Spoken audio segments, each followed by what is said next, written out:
Hello everyone, this is History Unit 2, Lesson 3, taking notes from a lecture. Well, one of the things we know that students are going to do in college is listen to history lectures and take notes. Perhaps these lectures will have PowerPoint presentations along with them. Perhaps they won't, but students do need to have an opportunity to learn how to take notes and how to think about the information that they get in this format. So in this lesson, students are going to listen to a PowerPoint lecture about the Cold War, and this sets the stage for the Cuban Missile Crisis, the topic which they've already been introduced to in the previous lesson. So it provides some background knowledge, and this background knowledge is necessary to analyze the documents about the crisis in the next several lessons. So the PowerPoint is on the Literacy Ready website. You can download it when you need it. And excuse me, I would preview this before showing it to your class. So students who were in Unit 1 were taught a modified Cornell method of note-taking.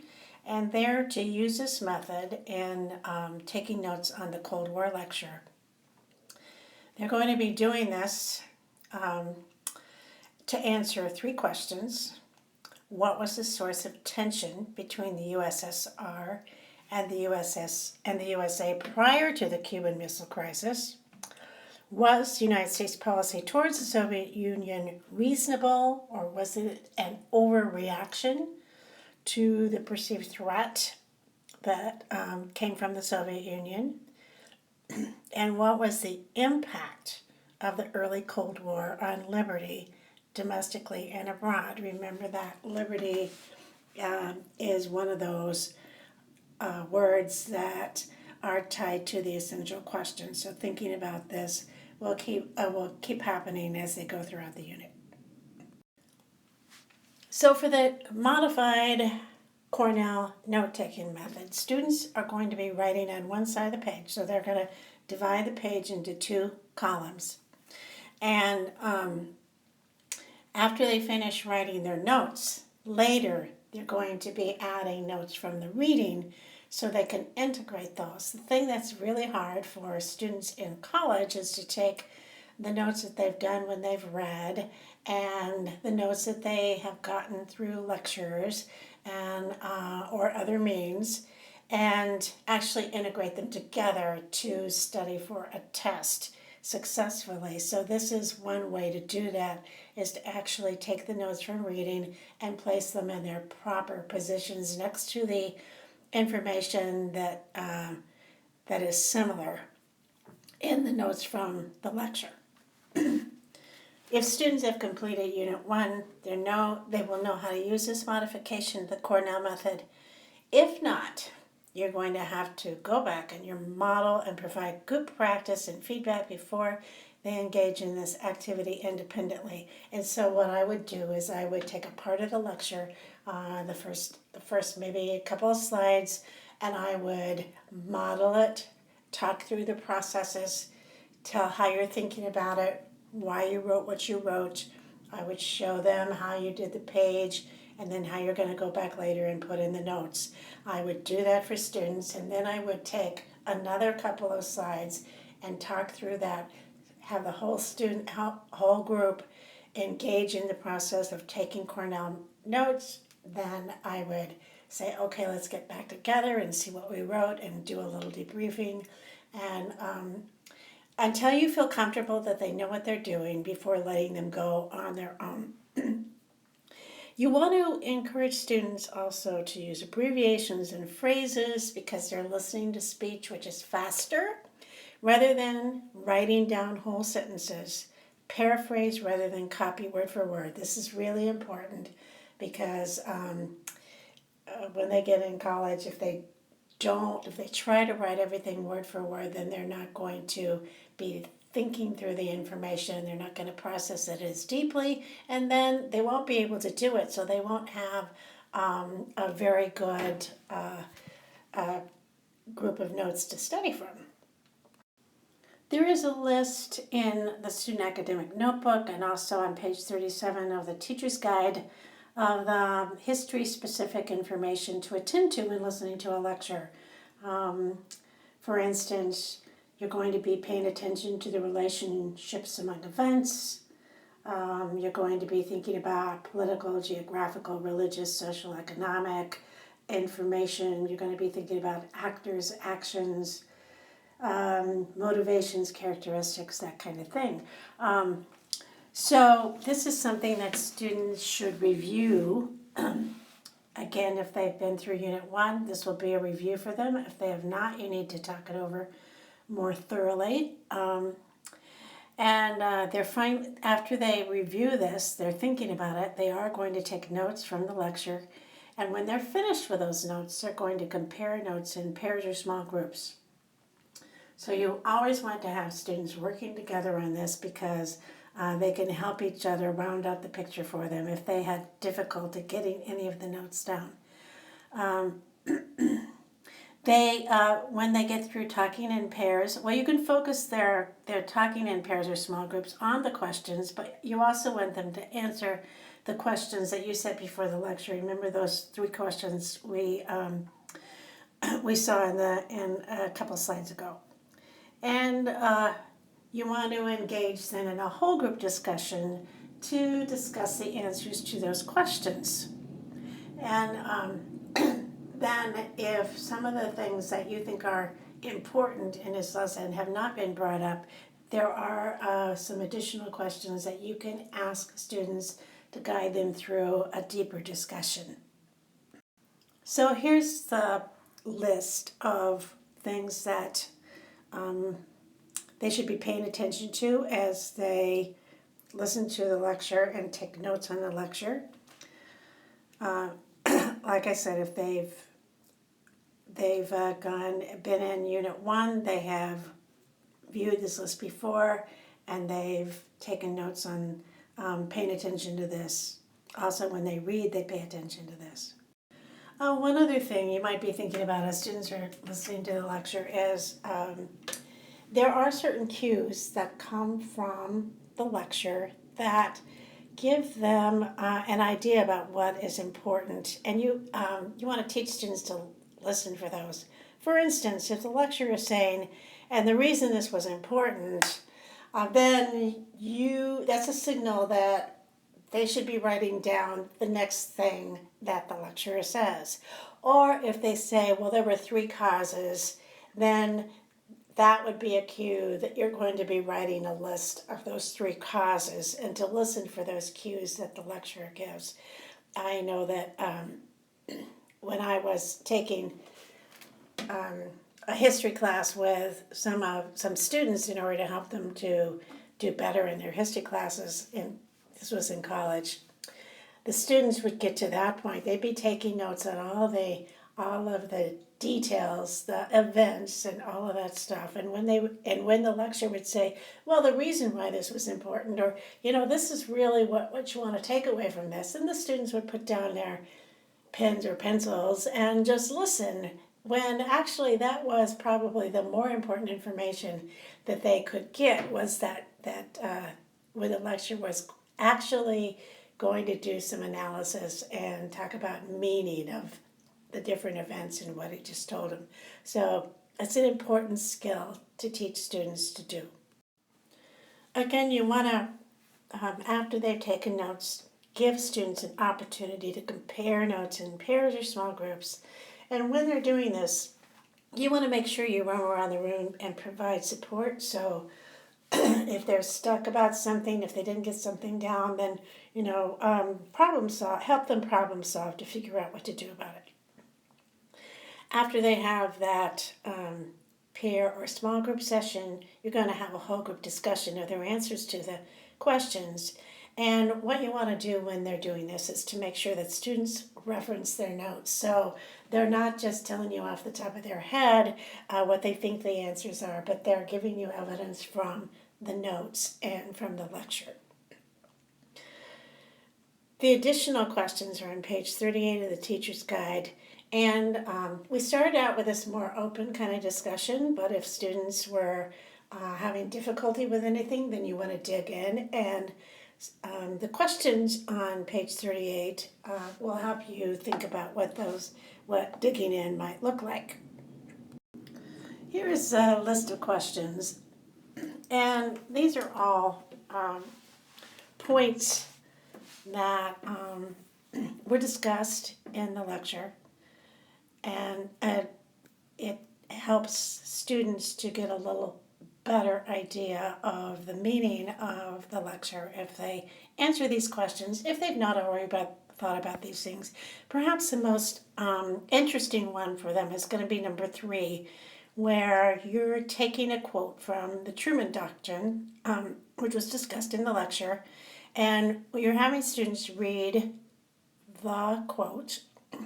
Here it is: the U.S. should support free peoples throughout the world who were resisting takeovers by armed minorities or outside pressures. We must assist free peoples to work out their own destinies in their own way.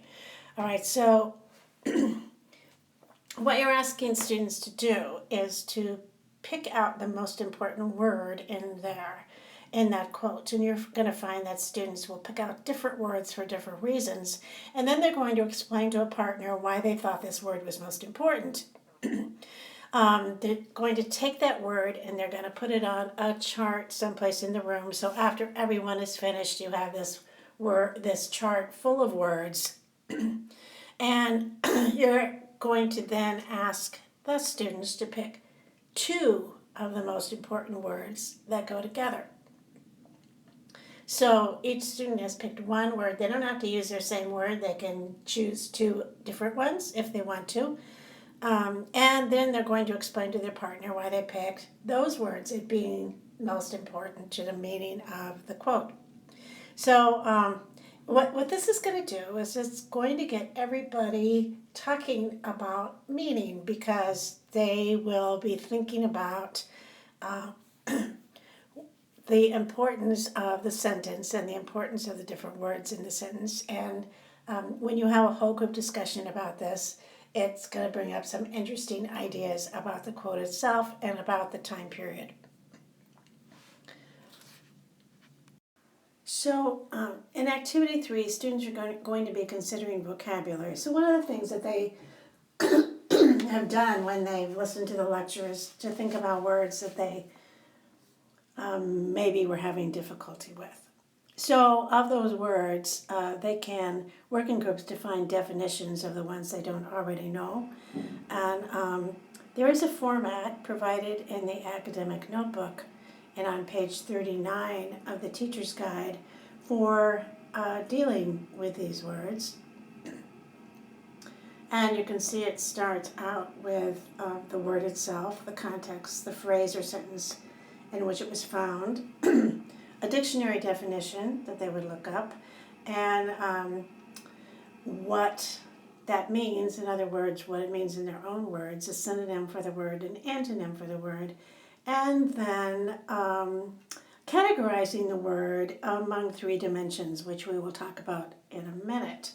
There is a word list also of words that were in the lecture that were important in terms of the meaning of the lecture itself, and those are also on page 39 of the teacher's guide. So we have the words domestically and abroad, tribunals, reparations, superpowers, appeasement, embarked, command economy, capitalist economy, and bipolarization. Those are words that students will encounter that they may not know the meanings of. If they already know the meanings of them, that's one thing, but if they do not, then they can participate in this activity. You also want them to talk through the discipline-specific vocabulary list, and we'll talk about how they're going to do that in a moment. This is just a screenshot of the activity that they are going to utilize to learn the meanings of the words. So as I said, words can be categorized along 3 dimensions and can differ from both their synonyms and antonyms. These in 3 ways. So let's take the word appease, And let's say the synonym is satisfy, and then the antonym then is incite. So we're going to ask three things. Is appease active or passive? In other words, is it kind of a fast word or a slow word? Is it positive or is it a negative term? And is it a weak term or a strong term? Well, we can compare appease with its synonym, satisfy. And if I looked at the two words, I might say, well, actually, appease is a little more negative than satisfy, and satisfy is more positive. Because if you're appeasing somebody, you're just, keeping them quiet. Whereas if you satisfy them, you're actually giving them what they want. Appease might be a little weaker word. It's not quite as strong a term as satisfy, and it might be a little more passive than satisfy, which is maybe the more active term. Now, I'm saying this knowing that other people might have different views, and the idea is that you engage in a conversation about this and maybe come to some consensus as a class, knowing that students are going to have different views about what these mean, about what these words mean, but always taking into account their dictionary definitions and their use in the lecture. So if I compared appease with its antonym, incite, well then appease is a more positive term, incite is a more negative term. Appease seems a little stronger, a little weaker than incite, which is kind of a strong term. And it seems a little more passive, and incite means a little more active. So you can be thinking about these things as a way to get students to understand not only the dictionary definition of the words, but the connotation of the words as well. So there's a problem with this exercise in that most of the target words are nouns. And it's hard to find synonyms and antonyms for nouns sometimes. So if you can't find synonym and antonym for them, you could turn some of the nouns into their verb or adjective forms in order to do the exercise. But you can also just omit a word that you can't find a synonym or antonym for and still have students get value out of the other fields in the activity. Now, we're asking students to do a talk-through of the discipline-specific word meanings as a review of those words. And those are also listed at the front of the lesson in the teacher's guide. So if they have not participated in Unit 1, they may not have done this talk-through before. What I'm asking you to do in a talk-through, or students to do in a talk-through, is to take a word and say everything they already know about that word. So, for instance, if I pick the word